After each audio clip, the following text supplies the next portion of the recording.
What's happening, guys? Jake Teasler here. Today we're going to look at the 2018 Mustang customization guide. I just pulled this up. I think they just posted on the homepage at Mustang 6G. So we're going to go through here and see what the Ford dealers are getting and how they're presenting it to the potential new customers. And there's a lot of trim levels apparently and standalone options. You know, there's 2 automatic transmissions available.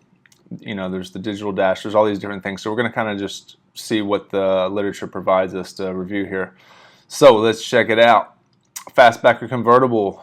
So you can get the fastback and all the something's different here though. So you can't get a GT. You can't get a GT unless it's a fastback.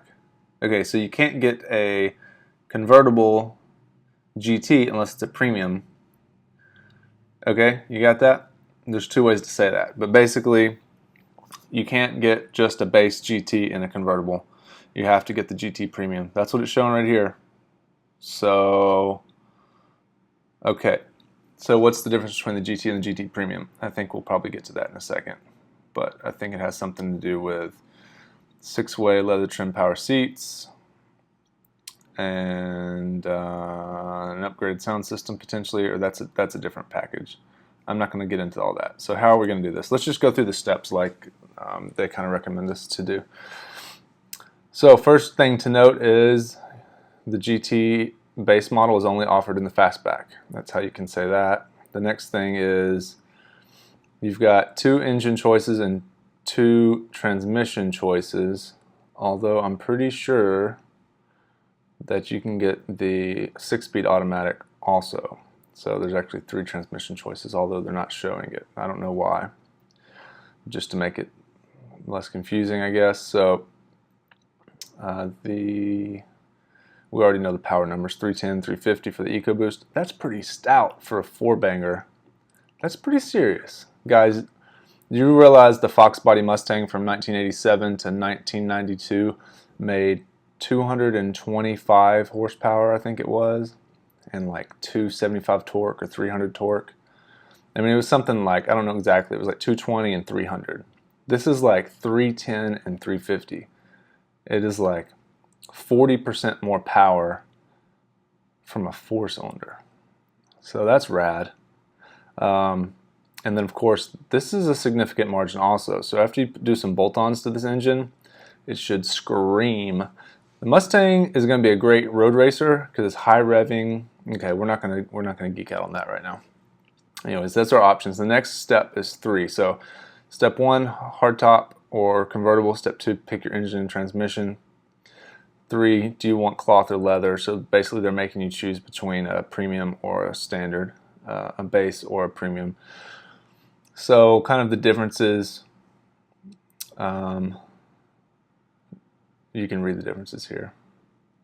The cooled seats and heated, and then 6-way leather trim power driver seat with lumbar, brushed aluminum instrument panel, which actually the base model, just the plain gray, it doesn't look quite as good as the carbon. I really prefer the carbon. So it says they're offering the carbon zag instrument panel finish. I actually prefer that over the brushed. So that's kind of interesting the way that they offered that. Alright, so you picked a hardtop or convertible. You picked whether you want the base or the premium. Cloth and Sync or Cloth and Sync 3. So apparently you can have different, I don't know what they're trying to say here. Cloth and Sync or Cloth and Sync 3. Yeah. So you can have the bigger screen and the things that are offered with Sync 3, or you can have the base. And then you can also have this reverse sensing. I mean, the way that they do this is still confusing as hell. This is still confusing to just look at all this. You just need like labels, reverse sensing, and people, I guess that they don't know this. This is too much detail. People are going to get so lost in the details on this. This is not good. I mean, I'm a Mustang guy, and I'm pretty familiar, and I've got a 2015, and this still is too much information for people to read. Nice try. Packages and options. I mean, they almost need like pictures. It needs to be dumbed down. This needs to be like simple enough for a 5-year-old. Basically, here's a marketing technique. If a 5-year-old can't understand it, you know, because that's what we're operating here, it needs to be like direct, concise information. The pictures help here, but I mean, that's how I figured it out, the pictures here. So, all right, so you've got all these different wheel options and appearance packages. Basically, performance package for the EcoBoost, the Black Ascent package, wheels and stripe, optional wheels, security package, da, da, da, da. I mean, Ford's like, what are we doing? Turning into Porsche here? Trying to get all these options? This is crazy. Too much. We need some pictures. I know what it all is, but to have to sit here in the dealership and to check all these little boxes, it just seems... Here's what you need, folks. MagneRide suspension, active exhaust, the V8 or the EcoBoost. Performance package is overpriced a bit. The Black Ascent package is pretty sweet, I have to admit. You can do it if you're a do-it-yourself, or you can just do the rattle can thing. So, all right, so step 4, pick your tech. EcoBoost Premium, GT Premium, EcoBoost Premium Plus, GT Premium. Okay, so the Premium Plus, okay, this is a new thing for 18. So you're getting a 12-inch cluster. This is the digital dash, and we've seen has some cool like line lock feature and drag mode, and these kind of things. Wrapped center console and knee bolsters. Okay, so that's a new thing. That's kind of cool. Heated steering wheel. That's a new thing. That's kind of cool. Premier trim with color center. So the Premier trim was a separate option. Now they're wrapping it together with the wrapped center console and knee bolsters and the heated steering wheel. And then also you get the 12-inch LCD up here, Sync Connect, and then voice activated nav. So they're throwing nav in with this package also. Cool. Packages and options, appearance packages, interior items. Okay, freestanding items. We like the freestanding items. MagneRide, shaker. Some people don't need safe and smart. Some people don't use voice activated nav. They just use Waze on their phone, like I do. So I don't necessarily need the digital dash and these types of things. Carbon interior package. That's cool. Customizing made easy. Okay, this is what they needed. This is good. This is done. This is good. They should have this at the very top though, so people can see all these pictures and the wheel options. Great. Okay, this is what they needed. Pictures. They need to make it simple like this for everyone. Dummies like me. You get lost in the words, right? We use pictures. We're visual creatures. Okay, Black Ascent package. Yeah, perfect. Got it. Carbon Sport interior package. Got it.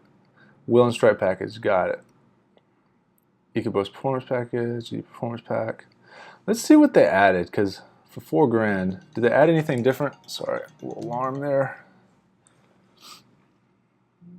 It looks like all this is the same as last year's. And I was reading the forums, and basically the rate on the springs are probably going to be increased. The bars might be thicker. I haven't seen them confirm that, but the pony package, which has got all the chrome stuff, which isn't my style. I prefer the matte. Safe and smart. This is kind of a new. I think they're wrapping this all up into one package now. Adapted, because before, like I've got Bliss on my premium, no lane keeping. So they're going to wrap all this together, which is cool, but it's going to be expensive, I think. Enhanced security package. Electronic locking center console, that's new. Electronic steering column lock, wheel locking kit, alright, and then the wheels. Best looking wheels out there, probably the performance pack and these nickel forged wheels, and then the EcoBoost or GT Performance Pack Level 2. Oh, cool. Those are included in the GT Performance Pack Level 2, these wheels. So that's dope. Cool. And then the EcoBoost Performance Pack wheels look good too. And then here's our exterior colors: Kona Blue, Royal Crimson. I'm curious how that's going to look. I like weird kind of dark colors. Like I really like the Guard. I thought that was a great color. I don't know. I hope it's not too. It's kind of I don't really like flashy colors necessarily. I kind of try to like to blend in, kind of a sinister, sleek, sleeper kind of deal. But if you want to go Orange Fury, it's not a bad choice if you like the bright. Magnetic, Shadow Black, da-da-da. Interior, ceramic was the worst color in my opinion.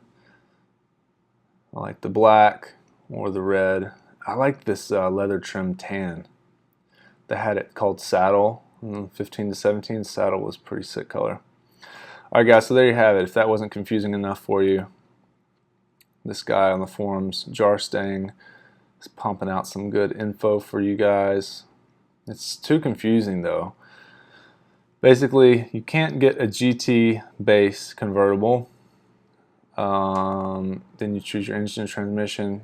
Basically, this is cloth or leather. Do you want this? So I'm still confused here. Cloth and Sync 3. So before you couldn't get Sync 3 with cloth. I guess that's what they're doing, because you just had a premium if you had Sync 2 or 3.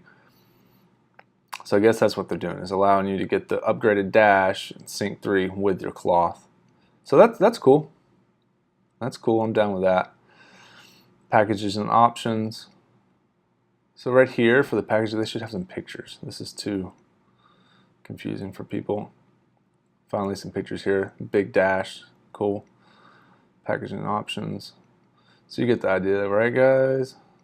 Which how are you gonna spec yours? I'm gonna go with a GT Premium 10-speed auto MagneRide active exhaust, and I'm not gonna get the performance pack. I'm gonna use it as a cruiser, daily driver, and I'm gonna have a race car on the side, something like I might take the Fiesta and turn it into the little track car. But for the big horsepower cruiser, I'm going to use the Mustang, so I don't need the performance pack. I just need a supercharger and a good transmission and nice comfortable seats, etc., etc. How would you guys spec yours? Let me know in the comments. Thanks for watching, guys.